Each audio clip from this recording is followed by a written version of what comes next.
नमस्कार विद्यार्थी मित्रांनो, विजन गव्हर्नमेंट जॉब हे आपल्या एज्युकेशन चॅनलवरती आपलं पुन्हा एकदा स्वागत आहे. आज आपण डेली क्विजचं 22वे सेशन बघणार आहे आणि या सेशनमध्ये आपण महत्त्वाच्या अशा चालू घडामोडी बघतोय. या चालू घडामोडी तुमच्यासाठी रिव्हिजनचं काम करतील. जे तुमची कंबाईन एक्झाम आहे त्याच्यामध्ये बऱ्यापैकी याच्यातून प्रश्न बनू शकतात. ओके, त्याच्यामुळे हे डेली क्विज अतिशय महत्त्वाचं आहे. इथून पुढचे सगळे जे डेली क्विज असतील हे सुद्धा तुमच्या एक्झाम पॉईंट ऑफ व्ह्यू असतील, त्याच्यामुळे त्याला डेली फॉलो करा. ओके, तर आजच्या लेक्चरमधला पहिला प्रश्न आहे, स्वातंत्र्यवीर सावरकरांचा नुकताच स्मृती दिन साजरा करण्यात आला, त्याच्याविषयी पुढील पैकी अयोग्य विधाने ओळखा. अयोग्य आपल्याला ओळखायचे. तर अ विधान आहे, त्यांचा स्मृती दिन 21 फेब्रुवारीला असतो.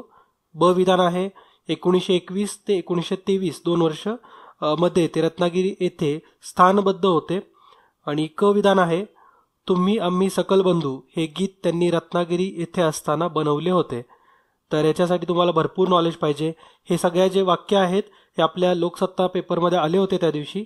ओके, मात्र त्यांचा जो स्मृती दिन आहे हा 21 फेब्रुवारीला नसून 26 फेब्रुवारीला असतो. ओके, त्याच्यामुळे इथं अयोग्य जे विधान आहे ते म्हणजे विधान अ हे अयोग्य. आपला आन्सर आहे पर्याय 1.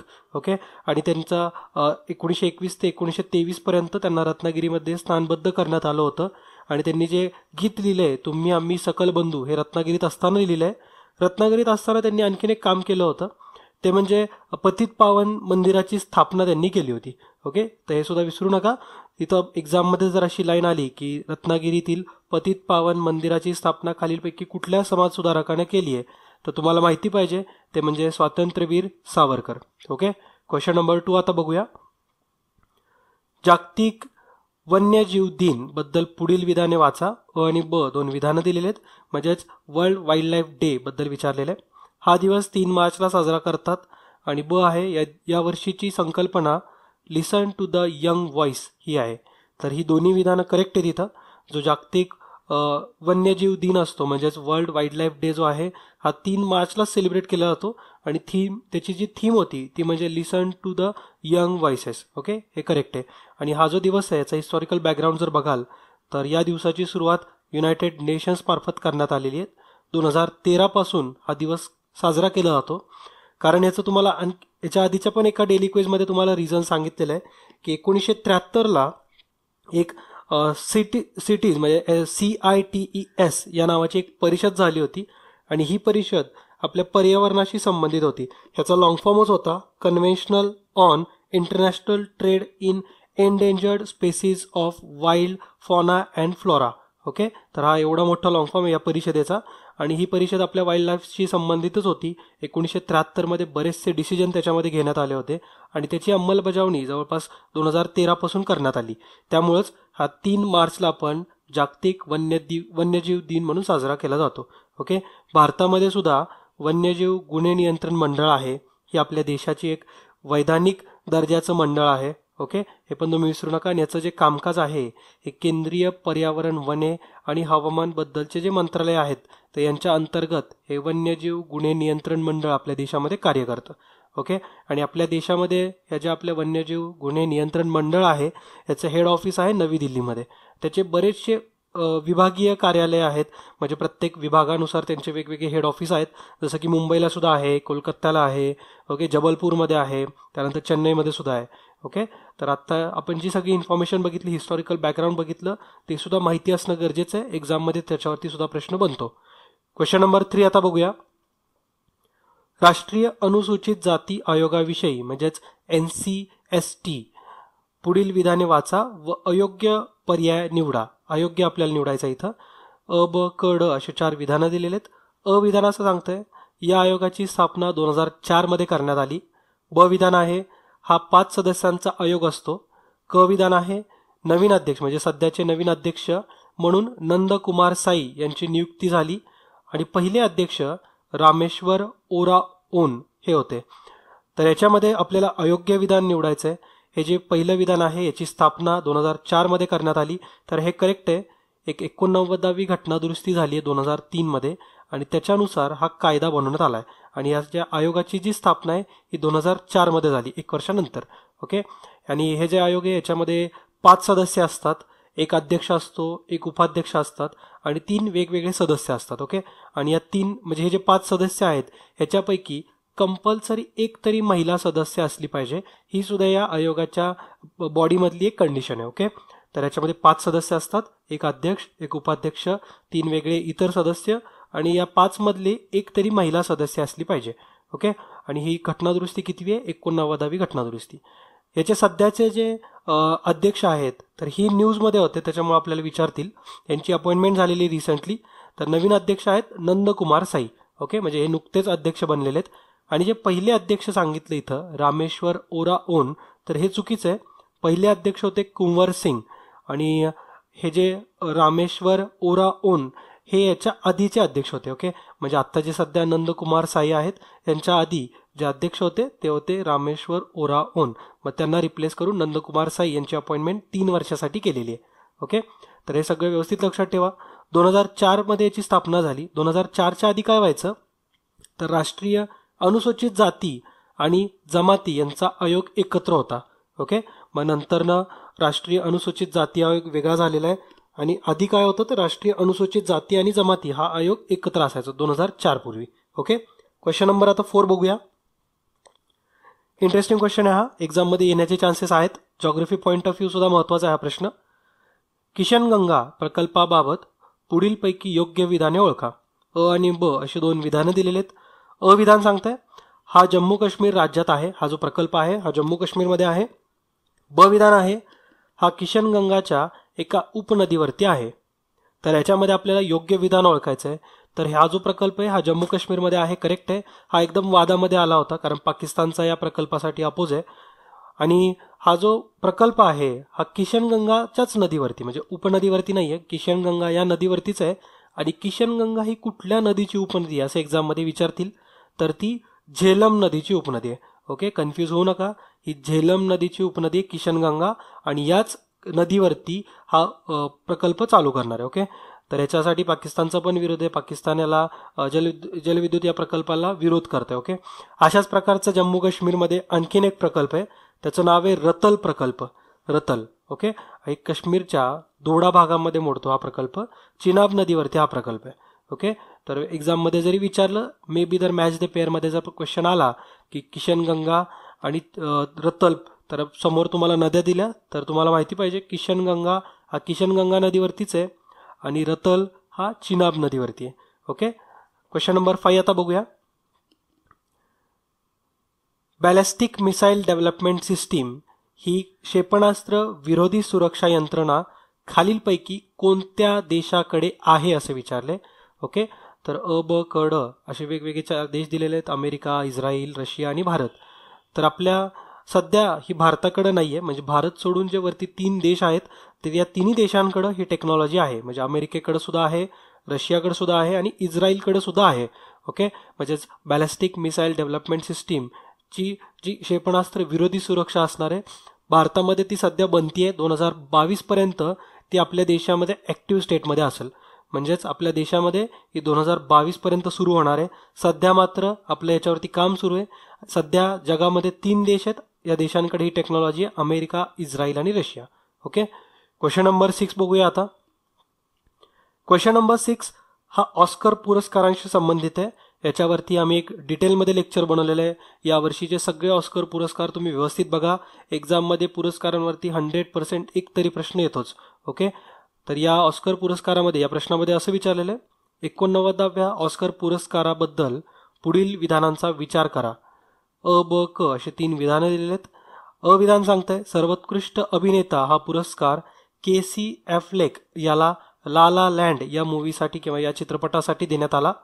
ब विधान आहे सर्वोत्कृष्ट अभिनेत्री हा पुरस्कार इमा स्टोन हिला मँचेस्टर बाय द सी या चित्रपटासाठी देण्यात आला. क विधान आहे सर्वोत्कृष्ट परदेशी भाषा चित्रपट कासव या चित्रपटाला देण्यात आला. तर हा मराठीमधला कासव मूवी आहे. ओके, तर या कासव मूवीला सुद्धा एक अवॉर्ड दिलेला आहे आणि त्याच्याबद्दल सुद्धा आपण ऑलरेडी लेक्चर बघितलेलं आहे. ओके, राष्ट्रीय पुरस्कार भेटलेला आहे कासव मूवीला.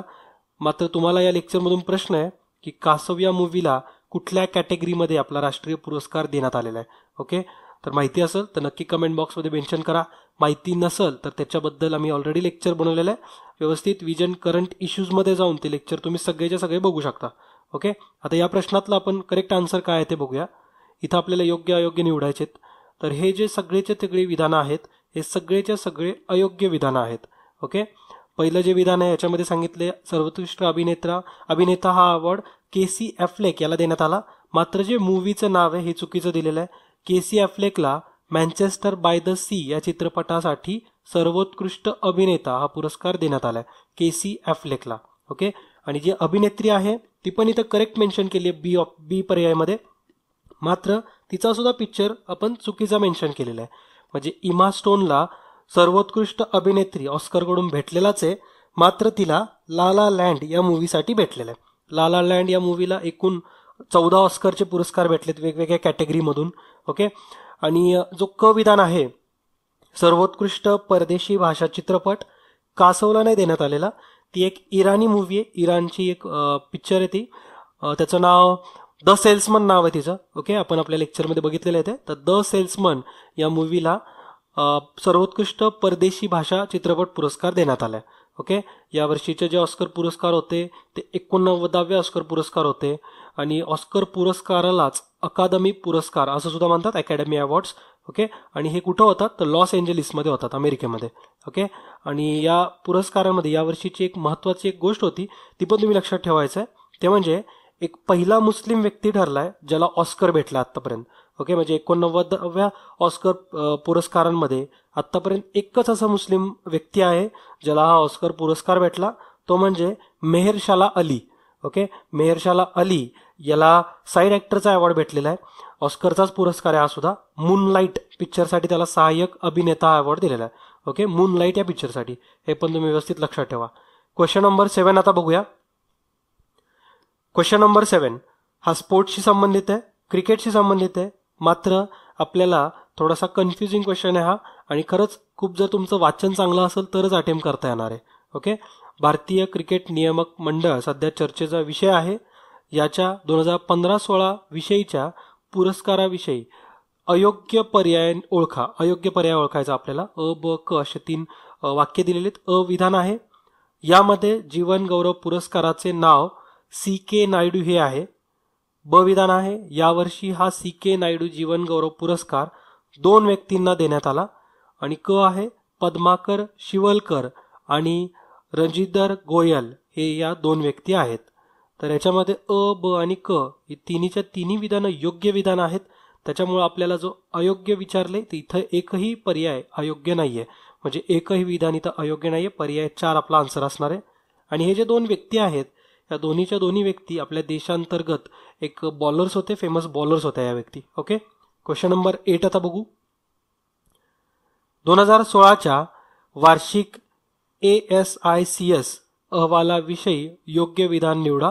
अ आणि ब असे 2 विधानं दिलेले आहेत. ASICS हा जो एक अहवाल आहे आपण त्याच्याबद्दल बघणार आहे इन्फॉर्मेशन. तर आपल्याला अ आणि ब 2 विधानं काय दिलेले आहेत. अहवालानुसार तिरुअनंतपुरम हे देशातील सर्वात निकृष्ट प्रशासन पद्धती असलेले शहर ठरले. आणि ब विधान आहे, या अहवालानुसारच पुणे हे या अहवालानुसार सर्वोत्कृष्ट शहरांच्या यादीत 2ऱ्या क्रमांकावर आहे, सर्वोत्कृष्ट प्रशासन पद्धती या कॅटेगरीमध्ये. ओके, तर इथं आपल्याला योग्य विधान निवडायचं आहे. इथं ब विधान योग्य आहे. पुणे आपल्या देशामधलं सर्वोत्कृष्ट प्रशासन पद्धतीमध्ये 2ऱ्या क्रमांकाचं शहर ठरलेलं आहे. आणि हे जे वरती तिरुअनंतपुरम बद्दल सांगितले की सर्वात निकृष्ट, मात्र हे विधान चुकीचं आहे. इथं तिरुअनंतपुरम हे देशातील सर्वोत्कृष्ट 1 नंबरला ठरलेलं एक नंबरला ठरलेली सिटी आहे जी प्रशासन पद्धतीमध्ये चांगली आहे. ओके, म्हणजे तिरुअनंतपुरम हे देशातील सर्वोत्कृष्ट प्रशासन पद्धती असलेले शहर ठरलंय. अ आणि ब हे विधान तुम्ही व्यवस्थित करेक्ट करा. ब विधान जे आहे ते करेक्टच आहे ऑलरेडी. पुणे हे आपल्या देशामधलं 2रं शहर ठरलेलं आहे. हा जो रिपोर्ट आहे ASICS याचा लॉंग फॉर्म आहे annual survey of Indian city system. Okay, व्यवस्थित लिहून घ्या, annual survey of Indian city system. Okay, आणि हा जो हा अहवाल कुठली इन्स्टिट्यूट काढते तर centre for citizenship and democracy. तर ही एक इन्स्टिट्यूट आहे, ती हा अवॉर्ड किंवा हा अहवाल बनवते. ओके, या अहवालानुसार आपल्या प्रशासन पद्धतीमध्ये आपल्या देशामधलं मुंबई हे 4थ्या क्रमांकाचं शहर ठरलंय. ओके, 2ऱ्या क्रमांकाला पुणे आणि 4थ्या क्रमांकाला मुंबई आहे. महाराष्ट्रातले 2 सिटी आहे त्याच्यामध्ये. आणि जर आपण इंटरनॅशनल लेवलचा जर विचार केला, ही जी इन्स्टिट्यूट आहे ही इंटरनॅशनल लेवलला सुद्धा कंपॅरिझन करते की आपण त्या तुलनेत कुठे आहे. तर इंटरनॅशनल लेवलला प्रशासनाच्या पद्धतीच्या दृष्टीत न्यूयॉर्क सिटी ही टॉपवरती सिटी ठरलेली आहे आणि 2 नंबरला आहे लंडन. ओके, तर पहिले 2 शहरं सुद्धा माहिती असली पाहिजेत तुम्हाला. आंतरराष्ट्रीय पातळीवरती पहिल्या नंबरला आहे न्यूयॉर्क आणि दुसऱ्या नंबरला आहे लंडन. आणि आपल्या देशामध्ये पहिल्या नंबरला आहे तिरुवनंतपुरम, दुसऱ्या नंबरला आहे पुणे. क्वेश्चन नंबर 9 आता बघू आपण. प्रश्न 9. 2017च्या विश्वचषक नेमबाजी स्पर्धेबाबत किंवा स्पर्धेत योग्य विधान निवडायचं. आपल्याला योग्य विधान निवडायचं. अ, ब, क, ड अशी 4 विधानं दिलेली आहेत. अ विधान आहे, या स्पर्धेमध्ये जितू रायने व हिना संधू ने 10 मीटर एअर पिस्टल मिश्र प्रकारामध्ये रौप्य पदक मिळवले. रौप्य म्हणजे सिल्वर मेडल भेटल्यास सांगितले. ब विधान आहे, स्पर्धा बीजिंग चीन येथे पार पडली. क विधान आहे, जितू रायने 100 मीटर एकेरी प्रकारात सुवर्ण पदक मिळवले. आणि ड विधान आहे, या स्पर्धेत 500 मीटरमध्ये जितू रायला सुवर्ण पदक मिळवले किंवा सुवर्ण पदक भेटले.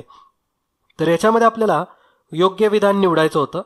तर इथं फक्त ड विधान करेक्ट आहे. म्हणजे जितू रायला 500 मीटर अंतरावरचं किंवा 500 मीटर या कॅटेगरीमध्ये सुवर्ण पदक भेटलेलं आहे. ओके, मात्र अ, ब, क ही तिन्ही विधानं चुकीची आहेत. थोड्याशा करेक्शन करण्याची गरज आहे इथं. जसं की अ विधानमध्ये तुम्हाला काय करायचं आहे, तर या स्पर्धेमध्ये जितू राय व हिना सिंधू ने 10 मीटर एअर पिस्टल मिश्र प्रकारात रौप्य पदक सांगितले. मात्र इथं या दोघांना गोल्ड मेडल भेटलेलं आहे किंवा सुवर्ण पदक भेटलेलं आहे. ओके, म्हणजे सुवर्ण पदक मिश्र कॅटेगरीमध्ये सुद्धा जितू रायला भेटलेलं आहे. जितू राय आणि हिना संधू यांना 10 मीटर कॅटेगरीमध्ये सुवर्ण पदक भेटलेलं आहे. ब विधान जे आहे त्याच्यामध्ये असं सांगितलं की बीजिंग चायनामध्ये पार पडली. तर हे चुकीचं आहे. हे जी स्पर्धा होती, हा जो विश्वचषक होता नेमबाजीचा, हा 2017चा आपल्या दिल्लीमध्ये आपल्या भारतामध्ये पार पडलेला आहे. ओके, दिल्ली भारत. आणि क विधान जे आहे त्याच्यामध्ये असं सांगितलं की जितू रायला 100 मीटरमध्ये एकेरी प्रकारात सुवर्ण पदक भेटलं. तर सुवर्ण नाही, तिथं त्यांना ब्रॉन्झ मेडल भेटलेलं आहे. ओके, तर जितू रायला 100 मीटरमध्ये ब्रॉन्झ, तर 500 मीटरमध्ये गोल्ड भेटलं. आणि त्यांना मिश्र कॅटेगरीमध्ये सुद्धा 10 मीटर कॅटेगरीमध्ये गोल्ड मेडल भेटलेलं आहे. ओके, तर हे व्यवस्थित लक्षात ठेवा. आणि ही स्पर्धा आपल्या भारतामध्येच पार पडली आणि दिल्लीमध्ये. आणि शेवटचा या लेक्चरमधला प्रश्न आहे, अतिशय सोपा प्रश्न आहे, मात्र एक्झाममध्ये बनण्याचे चान्सेस आहेत. येऊ शकतो हा प्रश्न. तापी प्रकल्प कशाशी संबंधित आहे विचारले. तापी जो प्रकल्प आहे हा कशाशी संबंधित आहे. 4 ऑप्शन दिलेत, बऱ्यापैकी सगळ्या जणांनाच माहिती असेल. मात्र इथं कन्फ्युजिंग ऑप्शन आहे. तापी एक नदीचं नाव आहे आणि त्या नदीच्या स्वच्छतेसाठीचा हा प्रकल्प आहे का. तर जर वाचनात नसेल तुमच्या तर तुम्हाला कन्फ्यूज होईल की तापी नदीच्या स्वच्छतेसाठी तुम्ही म्हणाल. मात्र तापी म्हणजे TAPI, तर याच्यामध्ये T फॉर तुर्कमेनिस्तान आहे, A फॉर अफगाणिस्तान आहे, P फॉर पाकिस्तान आहे आणि I फॉर भारत किंवा इंडिया.